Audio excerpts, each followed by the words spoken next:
मौसमियात खाते कराची, लाहौर, इस्लामाबाद समेत 10 वॾनि शहरनि में डेंगी अलर्ट जारी करे छॾियो आहे, जंहिंमें अवाम खे मुहतात रहण जी हिदायत कई वई आहे। मौसमियात खाते 20 सेप्टेम्बर खां डेंगी पखिड़िजण जे ख़दशे खे ॾिसंदे अवाम खे मुहतात रहण जी हिदायत करे छॾी आहे। मौसमियात खाते जो चवणु आहे त ताज़िन बरसातनि ऐं ॿोर जे पाणी डेंगी मच्छरनि जी वाध वेझ लाइ साज़गार माहौल पैदा करे छॾियो आहे। कराची, लाहौर, इस्लामाबाद समेत 10 वॾा शहर मुतासिर थी सघनि था। अलर्ट में चयो वियो आहे त मच्छर सिज निकिरण खां पोइ ऐं सिज लहण खां अॻु में वधीक मुतहरिक हूंदा आहिनि। शहरी इंतज़ामिया फुहारे ऐं सफ़ाई जा क़दम तेज़ करे त जीअं वबा ते ज़ाब्तो आणे सघिजे। असांजी ब्यूरो ॿीहर ॿुधाईंदा त कराची, लाहौर, इस्लामाबाद समेत 10 वॾनि शहरनि में डेंगी अलर्ट जारी कंदे मौसमियात खाते शहरियुनि खे मुहतात रहण जी हिदायत कई आहे।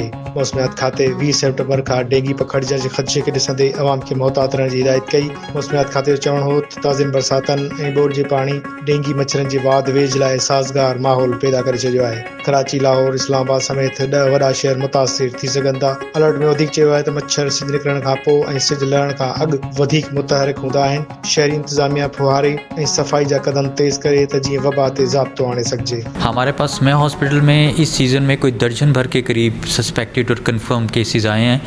अल्हम्दुलिल्लाह हमारी तैयारी तो मुकम्मल है। हमने 30 बेडेड डेंगी वार्ड बनाई हुई है। उसके अलावा 15 बेड्स पीड्स वार्ड में भी हमने डेंगू के लिए मख्तस किए हुए हैं, जहाँ पे इन मरीज़ों को हम दाखिल कर रहे हैं और उनका इलाज मुआवजा कर रहे हैं। ये सीज़न तो डेंगू का सीज़न है, हर साल इसका इम्कान रहता है।